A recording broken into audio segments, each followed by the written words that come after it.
What up, guys? It's Dom, and welcome back to another movie review. Today we are going over and ranking Ricky Stanicky. Ricky Stanicky, released in 2024, directed by Peter Farley. When three childhood best friends pull a prank that goes wrong, they invent the imaginary Ricky Stanicky to get them out of trouble. 20 years later, they still use the non-existent Ricky as a handy alibi for their immature behavior. Let's get right into the 10 essential aspects of a movie. The first essential aspect is plot. For what it was, I liked the plot of this movie. Honestly, I feel like the movie itself maybe wasn't the best, but if I look at the plot by itself, I think the plot was pretty good. I think the idea was very interesting and a cool premise to make a movie about. I just wish the rest of the movie was up to the standards of the idea that they had for this movie. The second essential aspect is attraction. So this movie is supposed to be a comedy, and I say supposed to because for the comedy that was in it, it was very little. Some parts I know were supposed to be funny, and they intended for viewers to get a laugh, but I don't know if it's just me. They were big misses. Like, there was a few, especially... So I watched this before, and I wanted to review it, but I actually ended up canceling that, did a different movie, and now I'm coming back to it, and I just rewatched it again last night. And on the rewatch, I was expecting the jokes to be really, really bad because I remember them, but because I had that mindset, really putting it really low, the bar was so low. When I rewatched it, I actually found myself actually chuckling at some of them just because they were better than I made myself believe that they were going to be. So that's good, but I'm ranking this and reviewing this as the first time I'm watching this movie. I just wanted to rewatch to get a fresher mindset on it. So for when I was watching it the first time, the jokes were not good. They didn't hit, especially, don't even get me started on the scenes where John Cena was performing on stage. I absolutely hated it. I bet a lot of people in an older generation than me would think it was hilarious. I thought it was absolutely terrible. That was my least favorite. Those were definitely my least favorite parts of the movie, and probably one of the only things in the movie that made it such a bomb for me, because nothing really was too terrible, but that kind of comedy that they had in the movie really sunk it for me. If that wasn't in it and they actually made it slightly funnier, this might not even be that terrible of a movie. But the fact that it's supposed to be a comedy and it's not funny, it puts it lower. The third essential aspect is theme. So the whole message around this movie is that you really shouldn't lie, because eventually the lie gets out, and also it always comes back to bite you. So Dean, the main character, he was hiding from everyone that Ricky Stanicky was fake. He was making all these stories up, and eventually when the truth comes out, he gets screwed for it. And that's what happens. So just tell the truth, maybe little white lies here and there, but don't get so deep in a lie that there's no coming back. Because even if he wanted to, he couldn't, because it's 20 years and going on, this lie. The fourth essential aspect is dialogue. So I was crapping on the comedy a little earlier, and that's not what I'm going to talk about here in dialogue, because obviously the jokes, some hit, some didn't, that's fine. But when it came to the actual dialogue between characters, I thought it was realistic. I thought it's exactly what best friends for 20 plus years, how they would be talking to each other. I thought the chemistry between all the characters was really, really good. So that's a big positive that this movie had. The dialogue between characters, very good. The dialogue of comedy, not so much. But still maybe worth a rewatch. The fifth essential aspect is acting. So the acting overall wasn't horrible. I think it was pretty middle of the road. They were convincing, but I just feel like the writing was actually the fault of a lot of it. I feel like with better writing, this could have been a really, really good movie. So I'm not going to necessarily blame the actors, but there are three that I do want to talk about, and that's Zac Efron as Dean. I think, honestly, he did the best out of everyone. I feel like he didn't have to make all these corny, cringy jokes, so it helped with that character. But also, he was kind of the main character. He was the one that you saw develop the most throughout the whole movie. And he did a good job. He really became his character. I think that his character was very believable compared to the other ones. And John Cena, who played Rod, but also Ricky, he played Ricky in the movie. So I think he did, as Rod, I hated the character. Honestly, I hated John Cena as him for the first half of the movie. I did not like John Cena's character at all. When he became Ricky and actually tried to take on this persona and all the different things he had to do to become Ricky, that John Cena I enjoyed. I honestly thought, sure, he was still kind of the weird kind of funny like he was in the beginning of the movie, but I thought the character in itself, the dialogue he had, the way he acted, that was definitely an improvement. So I feel like character development-wise, he had second most character development. I don't even know what I'm trying to say. And also, I want to talk about Andrew Santino as JT. So he was, I don't know if it was the lines or him, but he was really trying to force this really comedic jokes and everything, because he is a comedian in real life, so I get that.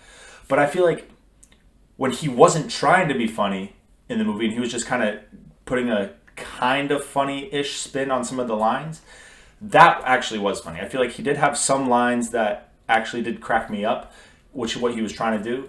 It's just when with the jokes that were clearly written and clearly the writers wanted him to say it, that's when it wasn't too funny. I feel like him being himself, like, he's a comedian. He knows how to make people laugh. When he actually felt like himself in this movie, that's when he actually did the best job. So I just kind of wish he did that through more of the movie, because there were some letdowns with his character that, I don't know, it wasn't too funny. I was expecting it to be funnier, or just the way that he was talking with some other characters were kind of weird. But overall, I don't think there was any terrible acting, just some bits and pieces in each of their characters that I wish were different. The sixth essential aspect is cinematography. So there wasn't really any cinematic scenes in this movie. I mean, some kind of action here and there, but nothing really to call home about. When it came to the actual emotions that this movie captured, there wasn't really any, maybe some suspense here and there, and the ending maybe a little bit of a drawing you in to kind of feel the suspense even more. But, I mean, nothing crazy cinematically that's even really worth mentioning. It really didn't have much. The seventh essential aspect is editing. So this movie is an hour and 53 minutes long. And overall, I feel like that's a solid length. It definitely has enough time to get to the ending that it was looking for with a decently paced movie. I just feel like they spent a little bit too much time unraveling John Cena's character. Just, there's no reason that they should have showed so many different versions of what he does on stage. I feel like they should have just mentioned that he does this stuff, maybe shown one clip and a less cringy clip, and then that's done. Because honestly, after the first clip, I don't need to know anymore. I saw what he does. Okay, boom. I don't have to see that development. But instead, they just kept piling on different performances that he does for no reason. I feel like it added nothing to the story. Oh no, I feel like that's a solid, like, probably 10 minutes throughout this whole movie that could be removed and it would become better because of it. So, overall, I think the pacing was well. A lot of the development had time to develop by the end of the movie, which is good. But there's just some parts where it was overdeveloped with John Cena's rock hard rod. The eighth essential aspect is soundtrack.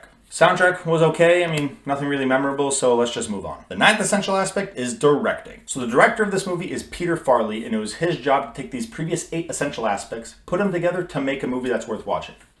Now, originally, I was going into this thinking that this would be a movie that's worth watching, before I watched it the first time, of course. But obviously, now that I watched it, I don't think it's worth watching. I don't think it will be ever worth watching. Maybe just to see one of John Cena's worst acting parts for the first beginning of the movie. Second half, honestly, did pretty good. But yeah, I don't know. I really don't think this movie's worth watching. Maybe if you like this kind of cringy dad type comedy, sure.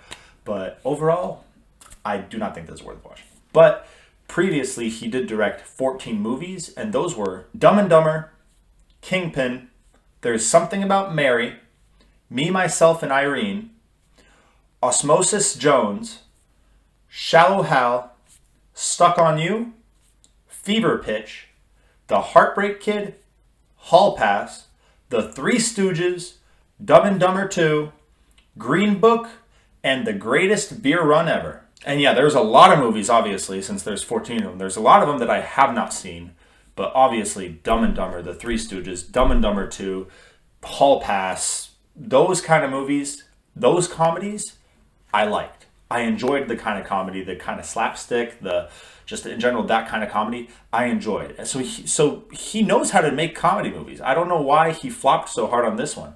I don't know if he was trying too hard, because he really didn't have to go that deep into it. He could have been simple comedy that's funny, boom, you're done. You don't have to really overdo it. So I feel like that's what he did in this movie, and it's a shame because it had a lot of potential. So I know why they chose him, because he has made really good comedies in the past. I just wish that he just did better. And the 10th essential aspect is time. Will this movie stand the test of time? I do not think so. Maybe for some people that enjoy this specific kind of comedy, but that's not enough to really say that it will stand the test of time. So I'm going to say it will not. It was fun while it lasted, but it definitely will not be something that anyone needs to really look back at in a few years. Now, on to the reviews. So these reviews were kind of how I expected, some higher than I thought, but Rotten Tomatoes critics gave it a 45%, Rotten Tomatoes audience gave it a 71%, and IMDb gave it a 62%.